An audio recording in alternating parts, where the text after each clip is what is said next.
Most people think silence is a weakness. They think if you aren't the loudest voice in the room, you don't matter. They are wrong. In a world that never stops screaming for attention, the ones who stay quiet are actually the ones holding all the power. And psychology proves it. If you often feel drained by constant chatter or prefer deep thought over small talk, you aren't broken. You are simply wired differently. The ancient Stoics understood something that modern psychology is just catching up to.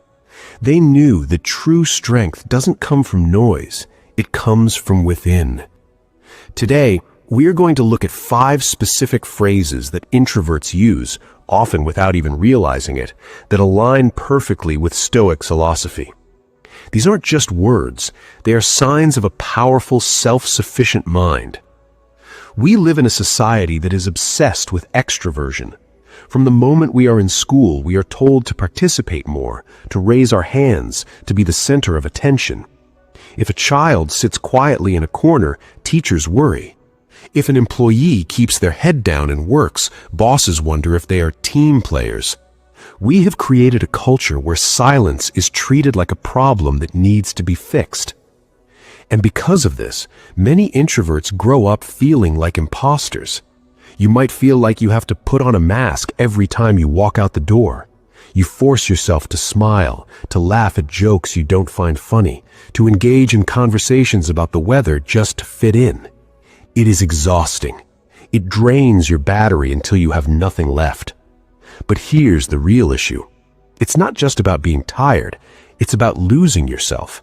When you spend all your time trying to be someone else, you forget who you actually are.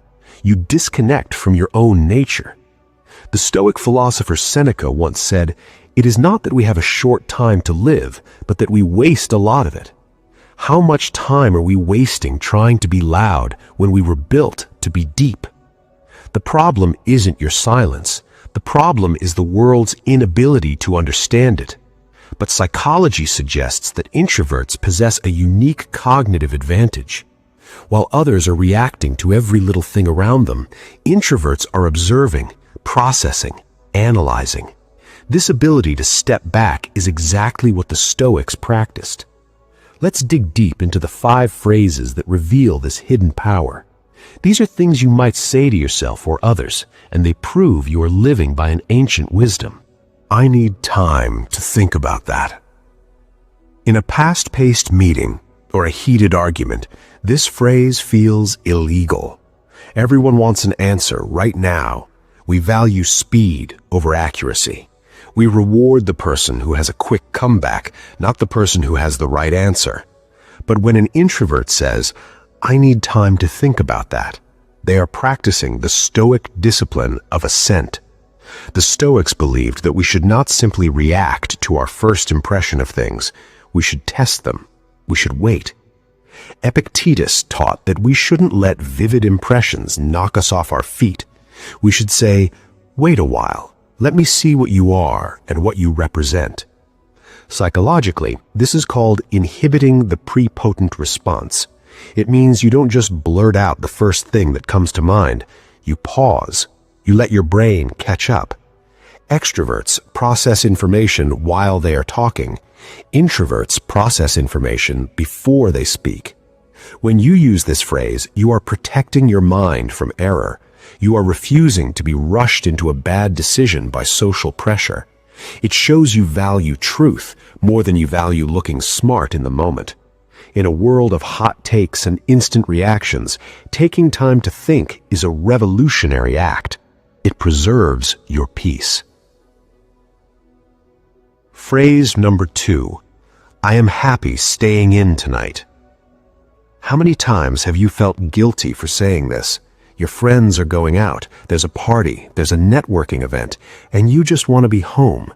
People call it antisocial. They say you are missing out. But this phrase is pure Stoicism. It reflects the concept of autarkia, or self-sufficiency.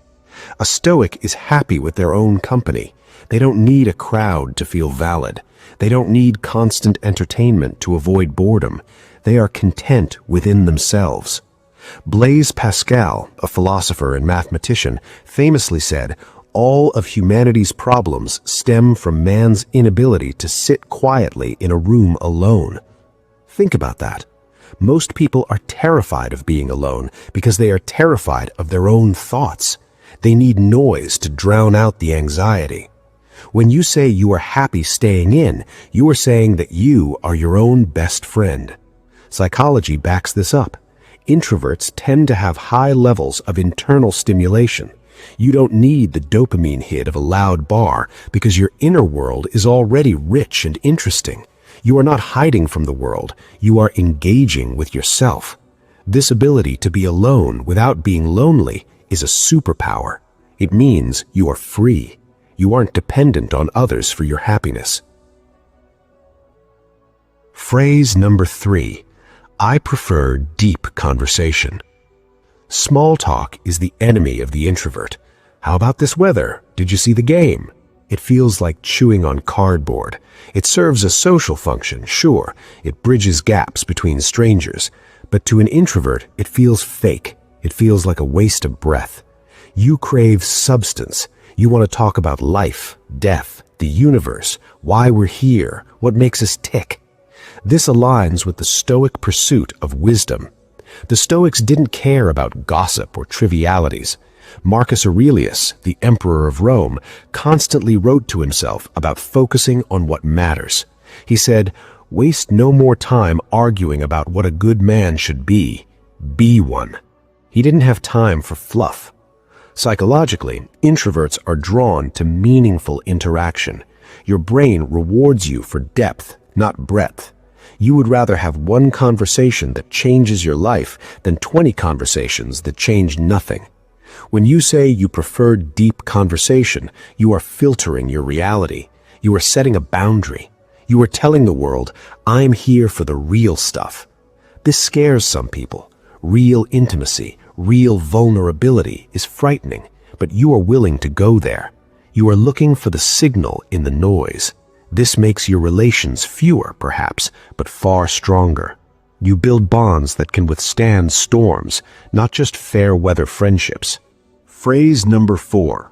I don't know enough to have an opinion on that. This is a rare one. In the age of social media, everyone is an expert on everything.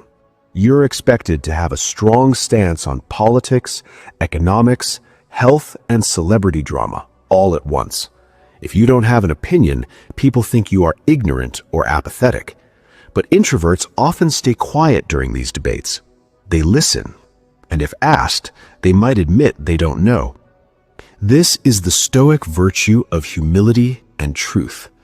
The Stoics believed that opinions were often the source of our suffering. We make judgments about things we don't understand, and then we get angry about those judgments. Marcus Aurelius said, "You always own the option of having no opinion. There is never any need to get worked up or to trouble your soul about things you can't control. These things are not asking to be judged by you. Leave them alone." Admitting you don't know is a sign of high intelligence. The Dunning-Kruger effect shows that people with low ability often overestimate their competence. But people who are truly intelligent are aware of how much they don't know.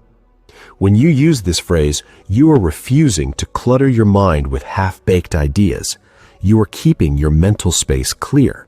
You are saving your energy for the things you actually understand and can influence.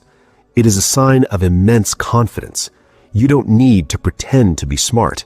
You are comfortable with the unknown. Phrase number 5. I can handle this on my own. This can sometimes be mistaken for arrogance or stubbornness.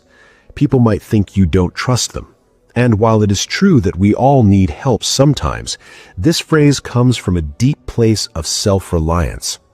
Stoicism is built on the dichotomy of control. There are things up to us and things not up to us. The only thing truly up to us is our own mind, our own will.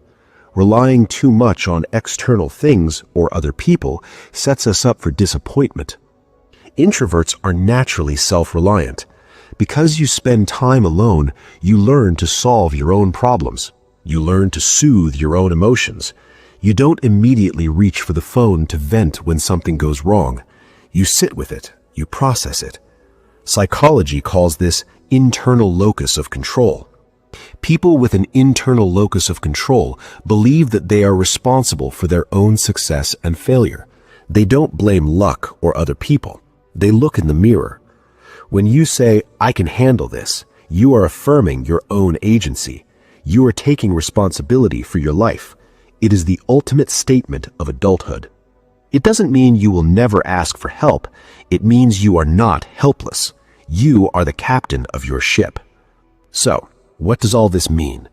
It means that if you see yourself in these phrases, you are not socially awkward. You are not behind in life. You are embodying a philosophy that kings and sages strove for thousands of years ago. The world is loud. It is chaotic. It is constantly trying to pull you in 1,000 different directions. It wants you to buy this, watch that, outrage about this, fear that. It wants you to be a reactive machine. But you step back. You stay in. You think. You remain silent until you have something to say. You are the rock in the turbulent river. This isn't a weakness. It is the only thing that keeps the world from spitting off its axis. The quiet ones are the thinkers, the creators, the calm leaders who emerge when the panic sets in. Your introversion is a fortress. Inside it, you have built a life of self-sufficiency, depth, and deliberate action. You don't need the applause of the crowd to know your worth. You know it because you have sat with yourself in the quiet and found that you are enough. Don't let anyone tell you to speak up more or to come out of your shell. Your shell is there for a reason. It is where you cultivate your wisdom. Continue to use these phrases. Continue to take your time. Continue to value depth over noise. In a world that can't stop talking, the one who listens understands. In a world that runs on impulse, the one who waits wins. You are not missing out on the world. You are simply experiencing it at a level most people never will. If you want to dive deeper into the quiet power of your own mind, subscribe to the channel.